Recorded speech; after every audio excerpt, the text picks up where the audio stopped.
ప్రియమైన దేవుని పిల్లలారా, ప్రభువైన యేసు క్రీస్తు వారి పేరట మీ అందరికీ వందనాలు. ప్రభు పేరట మీ అందరికీ శుభములు, దీవెనలు కలుగునుగాక. ఈ ఉదయకాలం పరిశుద్ధ గ్రంథము నుండి దేవుని వాక్యాన్ని చదువుకుందాం. యోహాను సువార్త 16వ అధ్యాయము 20వ వచనం చదువుకుందాం. మీరు దుఃఖింతురు గాని మీ దుఃఖము సంతోషమగునని మీతో నిశ్చయముగా చెప్పుచున్నాను. దేవుడు తన మాటలు మన కొరకు దీవించునుగాక. ఆమేన్. ప్రియమైన దేవుని పిల్లలారా, శిష్యులలో ఉన్న దుఃఖానికి కారణం వారితో ఉన్న ప్రభువు వారు చనిపోయారు. వారి మధ్య ఆయన లేడు. అయితే ఆయన మృతుల్లో నుండి సజీవునిగా లేచి వారి మధ్య తను తాను ప్రత్యక్షపరుచుకునేసరికి వారి దుఃఖము సంతోషంగా మార్చబడింది. పరిశుద్ధుల దుఃఖాలన్నీ అలా రూపాంతరం చెందినవే. ఇక జీవితాంతం ఈ చేదు అనుభవములో నేను మునిగి ఉండాల్సినంత దుఃఖమైనా సరే అది సంతోషంగా రూపాంతరం చెందుతుందని ప్రభువు వాగ్దానం చేస్తున్నారు. ఆ తర్వాత మనం అర్థం చేసుకోవాల్సింది ఏమిటంటే,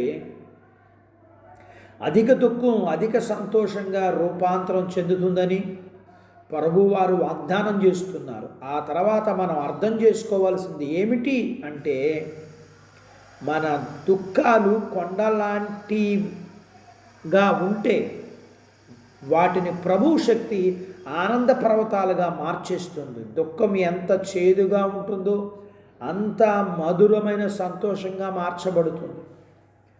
గోడ గడియారంలోని లోలోకం మనం చూస్తే అది ఎడమ వైపుకి ఎంత దూరంగా వెళ్తుందో అంతే వేగంగా కుడివైపుకు వస్తుంది. దుఃఖాన్ని గురించిన జ్ఞాపకాలు సంతోష పరిమళాన్ని అధికం చేస్తాయి. ఇలా దుఃఖం అనేవి ఒకదానితో ఒకటి అభినవ సంబంధాన్ని కలిగి ఉంటాయి. వజ్రములోని కాంతి దగదగా మెరుస్తుంది. కనబడడానికి కారణం దాని క్రింద నల్లని కాగితమే. ఇప్పుడు మనం ఎంత నీరసంగా ఉన్నా సంతోషంగా మారిపోదాం.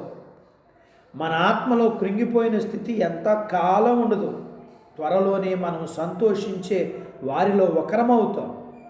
వారితో కలిసి దేవారాత్రులు ప్రభువును స్తుతిద్దాం. మనలను మహాశ్రమం నుండి విడిపించిన కృపను గురించి మనం పాడుదాం, స్తుతిద్దాం. అట్టి బాధ్యత దేవుడు మనకు దయచేయునుగాక. దేవుడు తన మాటలు మన కొరకు దీవించునుగాక. ఆమేన్. ప్రార్థించుకుందాం. నాతో పాటు ఏకీభవించండి. మమ్మల్ని మిక్కిలిగా ప్రేమించిన మా ప్రియ పరలోకపు తండ్రి, మీ పరిశుద్ధ నామమును బట్టి మీకు వందనాలు. ఈ ఉదయకాలం మీ పాదాల దగ్గర మీ లేఖనాన్ని మేము నేర్చుకోవడానికి సహాయం చేశారు. నేర్చుకున్న లేఖనపు సత్యాన్ని బట్టి మా కన్నీటిని తుడిచే దేవుడు కదా నీవు, మా దుఃఖాన్ని తీసివేసే దేవుడు కదా నీవు, మా చేదును తీసివేసే దేవుడు కదా నీవు. నీ నిత్యత్వము మేము మరణాంతరము మా జీవితాల్లో ఈ శ్రమలన్నింటినీ విడుదల పొంది ఆనందించే బాధ్యతను మీరు మాకు అనుగ్రహించే దేవుడిగా మీకు వందనాలు చెల్లిస్తూ, మీ పిల్లలను మీరు దీవించమని, చిన్న బిడ్డలను, యవనస్తులను, వృద్ధులను, స్త్రీలను, పురుషులను దీవించమని, వారి చదువులు, ఆరోగ్యాలు, ఉద్యోగ ప్రయత్నాల్లో విజయాలు ఇమ్మని, ఉద్యోగాల్లో ప్రమోషన్స్ ఇమ్మని, చేతి పనులు, వ్యాపారాలు, పొలాలు, పశువులు దీవించమని, వివాహాలు కాని వారికి అబుటకును, గర్భఫలములు లేకున్న వారికి ఇమ్మని, గర్భం కలిగిన వారికి సుఖమైన ప్రసూతి ఇమ్మని, ప్రసూతి అయిన తల్లి పిల్లలకు ఆరోగ్యాలు ఇమ్మని, మీ పిల్లల అవసరాలు, సమస్యలు, బలహీనతలు, రుణాల నుంచి విడిపించి మీ పిల్లల్ని మీరు దీవించమని యేసు ప్రభు వారి పేరట స్తుతించి ప్రార్థించి అడిగినవన్నీ పొందుకుని ఉన్నాము తండ్రి. ఆమేన్. దేవుడు మిమ్మల్ని దీవించునుగాక. ఆమేన్.